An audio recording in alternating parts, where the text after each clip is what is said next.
Warmer weather and fatigue over weeks of confinement lured millions of Americans outside this weekend, adding to pressure on city and state officials to enforce, or loosen, restrictions imposed to limit the spread of the coronavirus. In New York City, Mayor Bill de Blasio pleaded with residents to resist the impulse to gather outdoors.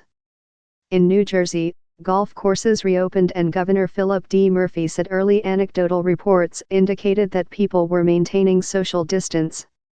"If we hear minimal reports of knucklehead behavior at our parks, then we know you all have taken to heart your responsibility to help us mitigate this pandemic," Mr. Murphy wrote on Twitter. "Frankly, knowing New Jerseyans, this is what I expect," he said, though he warned, "If we hear reports of people not taking their health or the health of other parkgoers seriously, I will not hesitate to close them yet again." In Texas, 3 movie theaters in the San Antonio area became some of the first in the country to reopen, a move that worried infectious disease experts but was applauded by those who went to the screening. Elsewhere, protesters pressing for the loosening of restrictions gathered in the capitals of Kentucky, Florida, where the governor has already announced a relaxing of restrictions, and Oregon, where Governor Kate Brown has extended a state of emergency through July 6. In Stillwater, Oklahoma, officials abandoned a requirement that people wear masks in shops and restaurants after workers were faced with violent threats. As businesses continued to shed jobs, one of the biggest beneficiaries of the government's small business lending program said that its companies would return at least $70 million in loans. Ashford Incorporated, which oversees hotels and resorts, made the announcement as it became clear that it was benefiting from a program intended to help small businesses keep workers on the payroll. The lifting of stringent rules across the nation signaled a new phase in the country's response to the virus and came even as confirmed cases nationally continue to grow. A detailed county map shows the extent of the coronavirus outbreak, with tables of the number of cases by county. Extremists in the United States are trying to turn the pandemic into a recruiting tool online and on the streets of state capitals by twisting the public health crisis to bolster a white supremacist, anti-government agenda. Protests across the country have drawn a wide variety of people pressing to lift stay-at-home orders. But the presence of extremists cannot be missed, with anti-immigrant and anti-Semitic signs and coded messages aimed at inspiring adherents, say those who track such movements. Embellishing COVID-19 developments to fit their agenda, extremists spread disinformation on the transmission of the coronavirus and disparage stay-at-home orders as medical martial law, the long-anticipated advent of a totalitarian state. "They are being very effective in capitalizing on the pandemic," said Devin Burghart, who runs the Institute for Research and Education on Human Rights, a Seattle-based research center on far-right movements. What success the groups have had in finding recruits is not clear, but new research indicates a significant jump in people consuming extremist material while under lockdown. Various violent incidents have been linked to white supremacist or anti-government perpetrators enraged over aspects of the pandemic. Last month, the Department of Homeland Security warned law enforcement officials across the United States of the mobilization of violent extremists in response to stay-at-home measures, according to a senior law enforcement official and a congressional staff member. A department memo dated April 23 noted the recent arrests of people who had threatened government officials imposing coronavirus-related regulations. A protest in Sacramento urging California's governor to reopen the state resembled rallies that have appeared elsewhere in the country, with crowds pressing leaders to undo restrictions on businesses and daily life. But its organizers were not militia members, restaurant owners, or prominent conservative operatives. They were some of the loudest anti-vaccination activists in the country. The people behind the rally, held on Friday, are founders of a group called the Freedom Angels Foundation that is best known for its opposition to efforts to mandate vaccinations. And the protest was the latest example of overlapping interests that have connected a range of groups including Tea Party activists and armed militia groups to oppose measures that governors have taken to stop the spread of the coronavirus. Activists known for opposing vaccines have been involved in protests in New York, Colorado, and Texas, where they have found a welcome audience for their arguments for personal freedom and their suspicion of government. And their growing presence at the protests worries public health experts who fear that such messaging could harm the United States' ability to turn a corner after the pandemic if Americans do not accept a future vaccine. One of the things that we're finding is that the rhetoric is pretty similar between the anti-vaxxers and those demanding to reopen, said Dr. Rupali J. Limi, who studies behavior around vaccines at Johns Hopkins University. What we hear a lot of is individual self-management, she said, this idea that they should be in control of making decisions, that they can decide what science is correct and incorrect, and that they know what's best for their child. As more states take steps toward reopening businesses and reviving economies stalled by the coronavirus, governors from across the country are scheduled to appear on television on Sunday to discuss the latest in the response. Two governors who have been fixtures of the Sunday morning talk show circuit in recent weeks, Gretchen Whitmer of Michigan and Larry Hogan of Maryland, will appear on State of the Union on CNN. In Michigan, protesters, some of them armed, have swarmed the state capitol to denounce the restriction on commerce and movement imposed by Ms. Whitmer, a Democrat. In Maryland, Mr. Hogan, a Republican who has raised concerns about testing capacity, is expected to discuss testing in his state and the tests obtained from South Korea that he put under the watch of the Maryland National Guard. "It was like Fort Knox to us," he said of the tests in a recent interview with the Washington Post, "because it's going to save the lives of thousands of our citizens." Governor Tate Reeves, the Mississippi Republican who has been pushing to reopen his state and has been in a showdown with state lawmakers over the authority to spend millions in federal emergency funds, will appear on Fox News Sunday. Also on the program will be Governor Philip D. Murphy of New Jersey, as his state has started reopening parks and golf courses in what he described as a huge test and an important sign for how we move forward. Governor Mike DeWine, the Ohio Republican who has sketched out plans for reopening his state as he eased his statewide stay-at-home order, will appear on ABC's This Week, which is also scheduled to include Secretary of State Mike Pompeo. Dr. Deborah L. Birx, the White House coordinator for the Coronavirus Task Force, is due to appear on Fox News Sunday. Larry Kudlow, the White House economic advisor, will appear on State of the Union, as will Representative Justin Amash, a Republican-turned-Libertarian congressman who backed impeachment charges against President Trump. Face the Nation on CBS will have Daniel O'Day, the chairman and chief executive of Gilead Sciences, the maker of Remdesivir, the antiviral drug that received emergency approval from the Food and Drug Administration as a treatment for patients severely ill with COVID-19, the disease caused by the coronavirus. Transcript: to be in one of the COVID patients' shoes, to me, seems horrifying.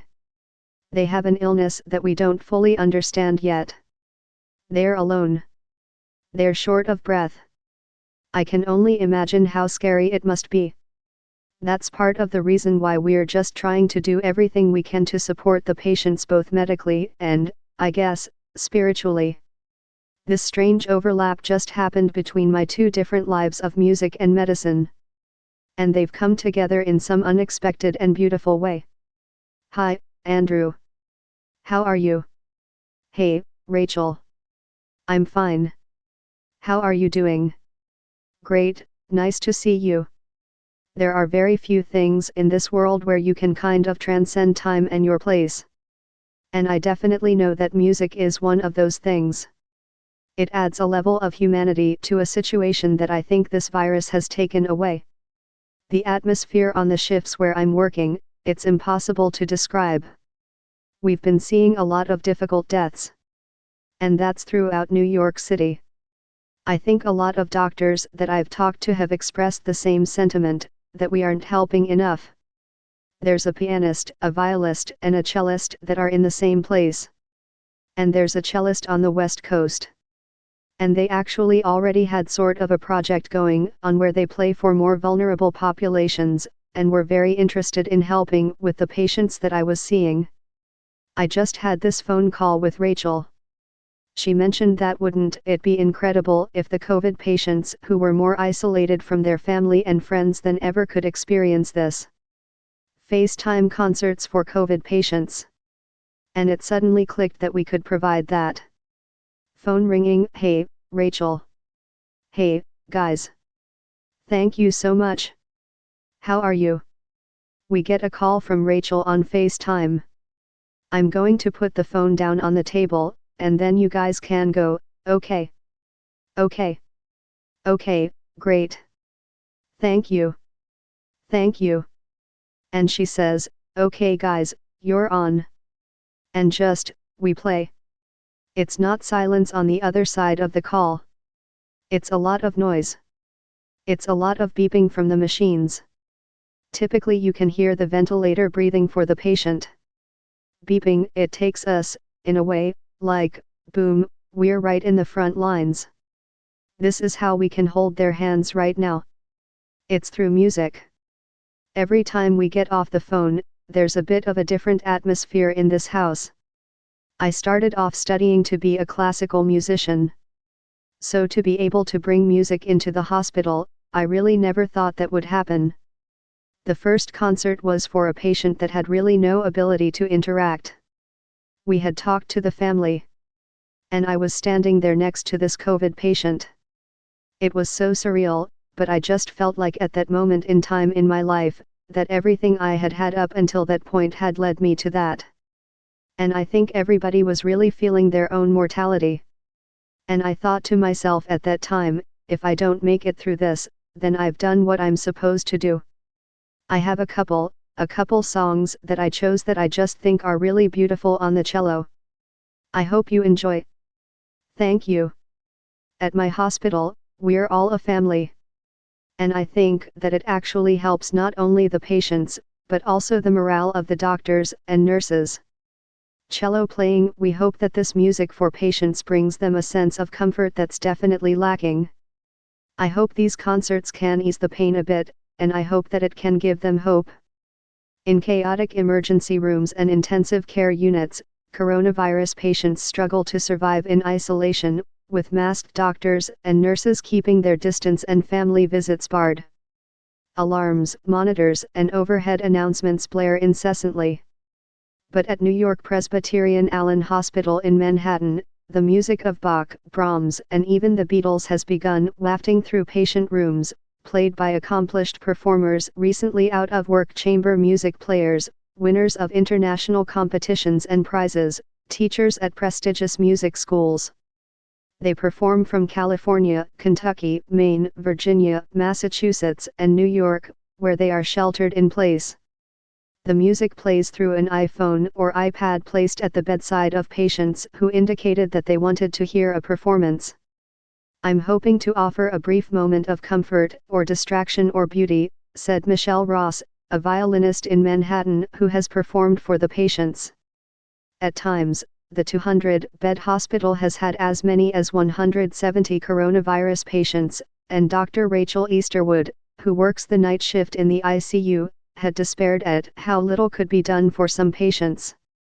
A former professional clarinetist, Drive Easterwood, ended up arranging several performances.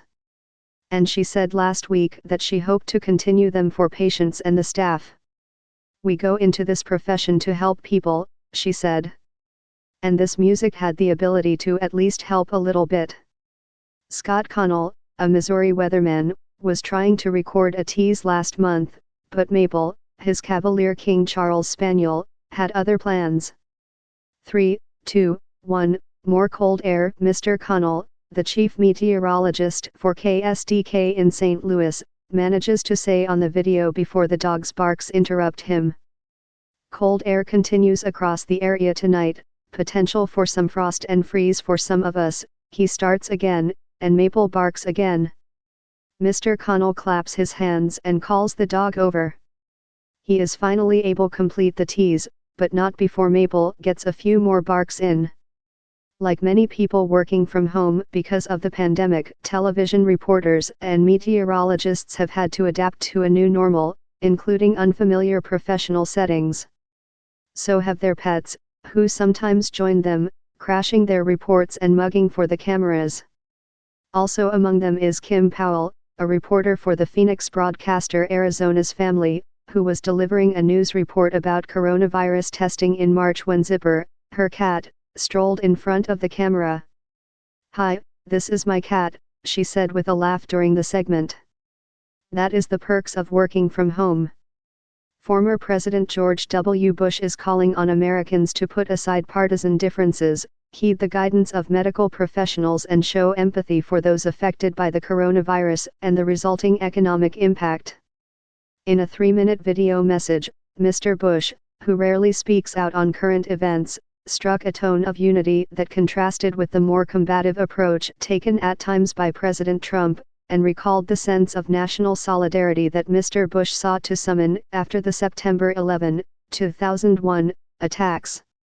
"Let us remember how small our differences are in the face of this shared threat," Mr. Bush said in the video, which was set against music and photographs of medical workers helping coronavirus patients and of Americans wearing masks.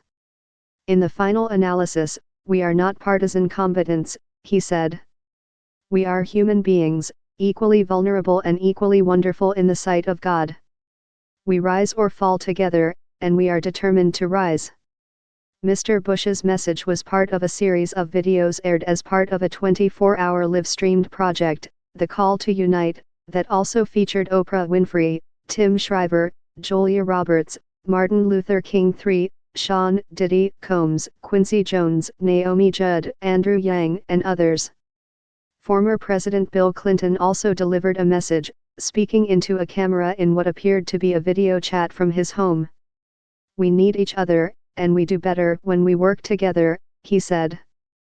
"That's never been more clear to me as I have seen the courage and dignity of the first responders, the healthcare workers, all the people who are helping them to provide our food, our transportation, our basic services to the other essential workers.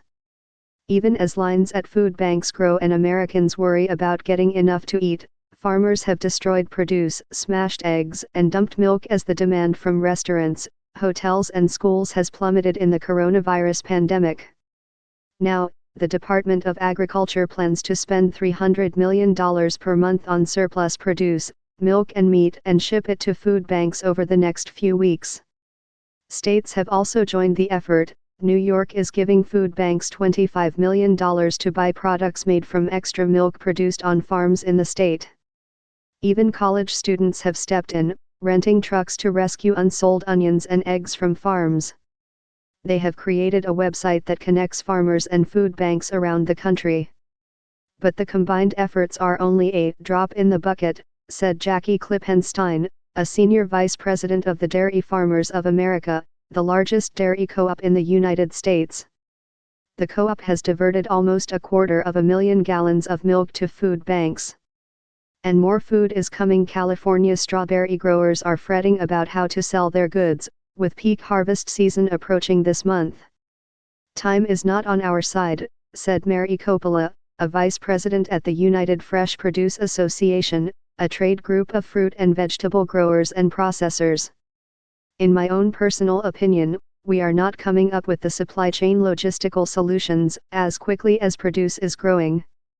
3 movie theaters in the San Antonio area became some of the first in the country to reopen, a move that worried some infectious disease experts but was applauded by those who bought tickets and attended. The screenings came one day after Texas took a big step out of its coronavirus lockdown, allowing restaurants, malls, retail stores, and some other businesses to resume operations, with strict limits on the number of patrons allowed inside. The theaters showed older releases for $5.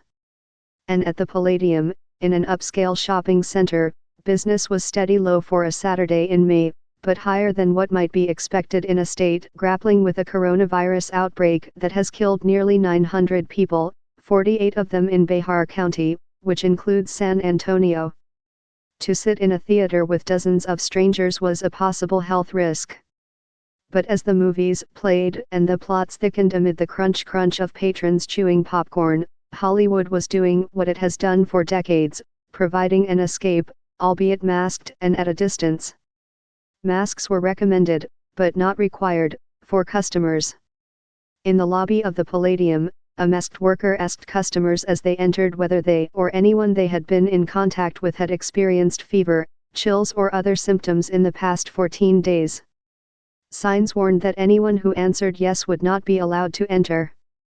Tim Handren, the chief executive of Santikos Entertainment, which opened the theaters, said that the company did not expect make money off the low-capacity showings but that it recognized that people felt a need to get out of their homes and just go somewhere else. The coronavirus has touched almost every country, but its impact has seemed capricious. Global metropolises like New York, Paris, and London have been devastated, while teeming cities like Bangkok, Baghdad, New Delhi, and Lagos have, so far, largely been spared. The question of why the virus has overwhelmed some places and left others relatively untouched is a puzzle that has spawned numerous theories and speculations but no definitive answers.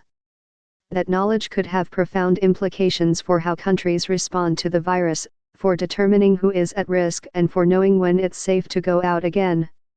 And time may still prove the greatest equalizer. The Spanish flu that broke out in the United States in 1918 seemed to die down during the summer only to come roaring back with a deadlier strain in the fall, and a third wave the following year.